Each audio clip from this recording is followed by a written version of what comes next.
Thoughts without content are empty, intuitions without concepts are blind. It is beyond a doubt that all our knowledge that begins with experience.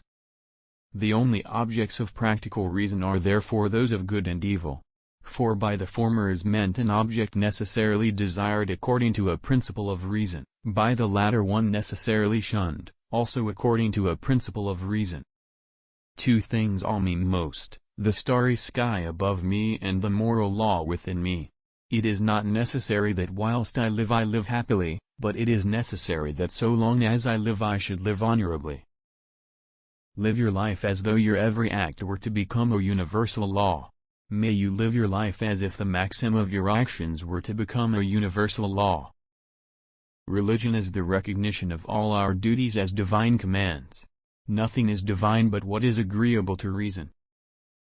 All the interests of my reason, speculative as well as practical, combine in the three following questions. 1. What can I know? 2. What ought I to do? 3. What may I hope? Seek not the favor of the multitude, it is seldom got by honest and lawful means. But seek the testimony of few, and number, not voices, but weigh them.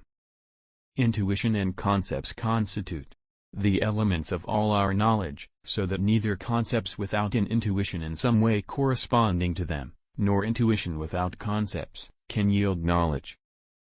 Science is organized knowledge. Wisdom is organized life. Experience without theory is blind, but theory without experience is mere intellectual play. A categorical imperative would be one which represented an action as objectively necessary in itself, without reference to any other purpose. To be is to do.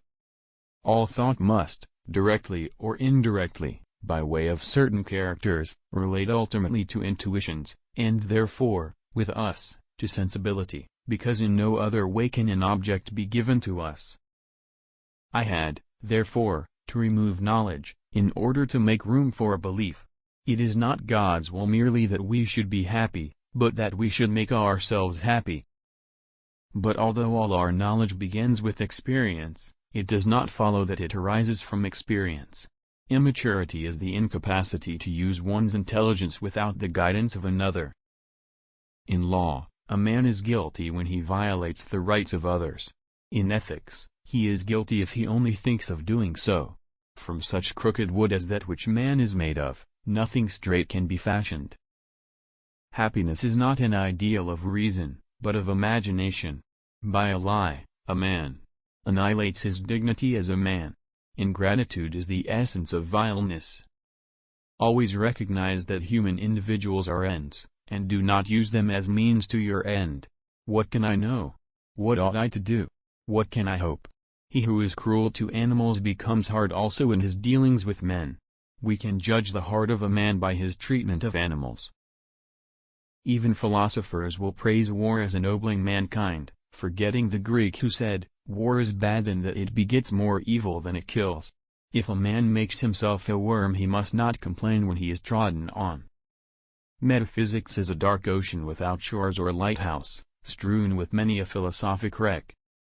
Morality is not the doctrine of how we may make ourselves happy, but how we may make ourselves worthy of happiness.